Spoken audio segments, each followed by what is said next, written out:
یہ چونکہ بہت بڑا مسئلہ تھا، ہر جبریل امین تشریف لائے اور سورہ نساء کے اندر باقاعدہ یہ میراث کے شرعی ورثاء کا تذکرہ آیا، اور اس میں آپ صلی اللہ علیہ وسلم نے پھر اس کے شوہر کے بھائی کو، سعد بن ربیع کے بھائی کو بلایا اور پھر ان کے گھر گئے اور اس مال کو شریعت کے مطابق تقسیم کیا کہ اس میں چونکہ لڑکا بیٹا کوئی تھا نہیں حضرت سعد کا، ایک بیوہ تھی اور 2 بیٹیاں تھیں، اسی صورت میں بیٹیوں کو مال کے 2/3 حصے ملتے ہیں اور بیوہ کو 8واں حصہ ملتا ہے۔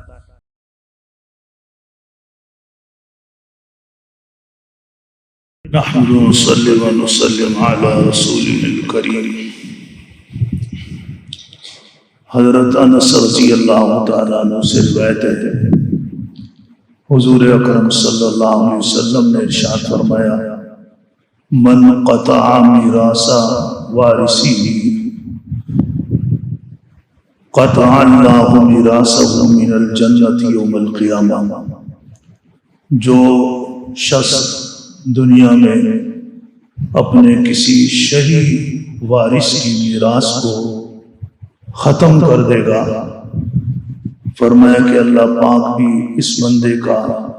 جنت سے حصہ ختم فرما دیں گے۔ پھر انسان جو مال کماتا ہے،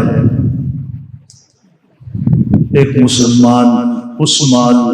کو اللہ اور اس کے رسول صلی اللہ علیہ وسلم کی رضا کے مطابق خرچ کرتا، انہی میں سے جیسے یہ ہم زکوٰۃ دیتے ہیں، فطرہ دیتے ہیں، قربانی کرتے ہیں، اور وہ افراد کہ جن کا نان و نفقہ اس پر واجب ہوتا ہے ان کا نان و نفقہ ادا کرتا ہے۔ یہ تمام احکامات اللہ اور اس کے رسول صلی اللہ علیہ وسلم کی طرف سے۔ اسی طریقے سے اس کا کمایا ہوا مال اس کے مرنے کے بعد اس کے جو شرعی ورثاء ہیں، شرعی ورثاء کا تعین اللہ نے خود فرمایا۔ قرآن کریم کے اندر پوری تفصیل آئی ہے، کیونکہ قرآن پاک کی تعلیمات سے پہلے عرب معاشرے کے اندر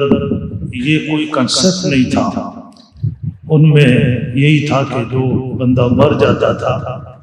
تو اس کے پورے مال پر اس کا جو بھائی ہوتا تھا وہ قابض ہوتا تھا۔ مدینہ منورہ میں جب حضور اکرم صلی اللہ علیہ وسلم ہجرت فرما کے تشریف لائے تو یہ واقعہ جب جنگ احد میں مسلمان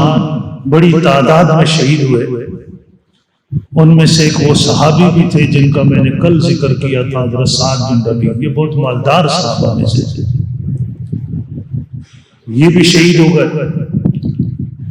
ان کے بھائی نے اسی پرانے طریقے کے مطابق جو ان کے ہاں رسم و رواج تھی، اس کے سارے مال پر اس نے قبضہ کر لیا۔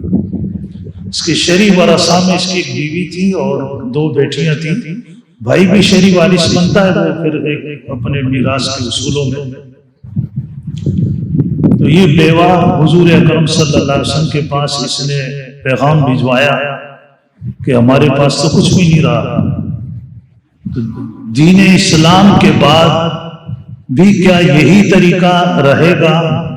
مال پہ قبضہ کرنے کا، مال دوسری کی طرف منتقل ہونے کا جو اسلام سے پہلے تھا، یا کوئی اللہ کی طرف سے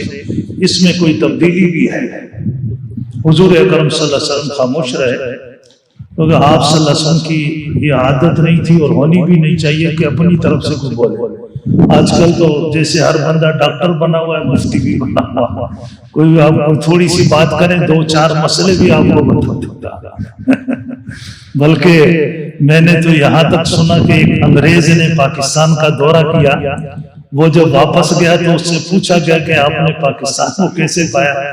اس نے کہا کہ وہاں کے مردے بھی ڈاکٹر ہیں، قبروں کے پاس بھی کوئی نمک شمک پڑا ہوتا ہے کہ یہ کھا لو چپاؤ لو۔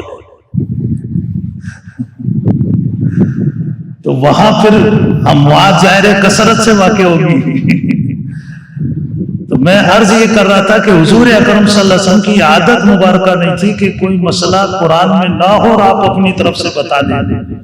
آپ خاموش رہے، لیکن یہ چونکہ بہت بڑا مسئلہ تھا، حضرت جبریل امین تشریف لائے اور سورہ نساء کے اندر باقاعدہ یہ میراث کے شرعی ورثاء کا تذکرہ آیا،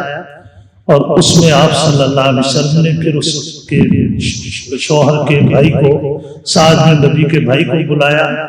اور پھر ان کے گھر گئے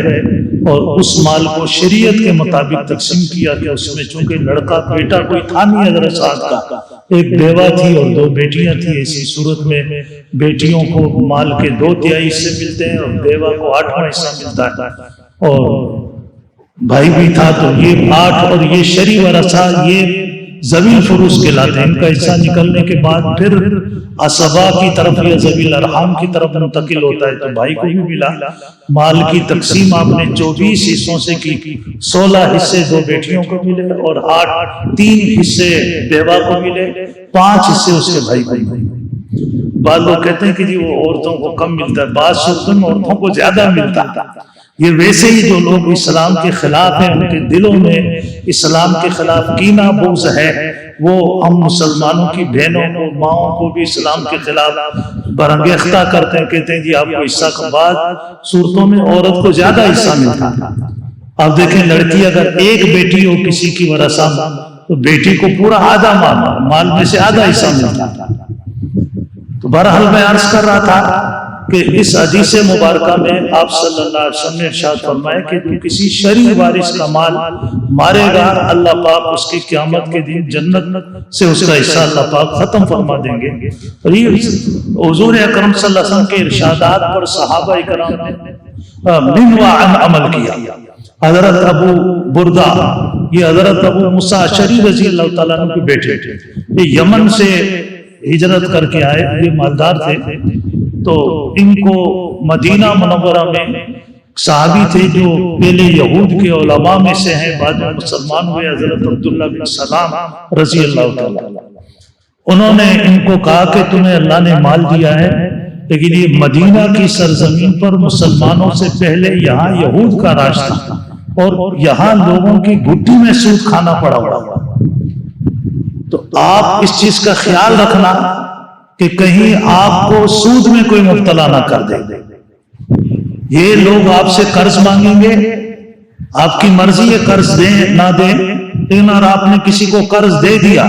پھر یہ آپ سود نہ بھی لیں، یہ کوئی نہ کوئی تحفہ آپ کے پاس لائیں گے، یاد رکھنا یہ وہ تحفہ نہیں ہوگا، یہ سود کی نیت سے دیں گے آپ۔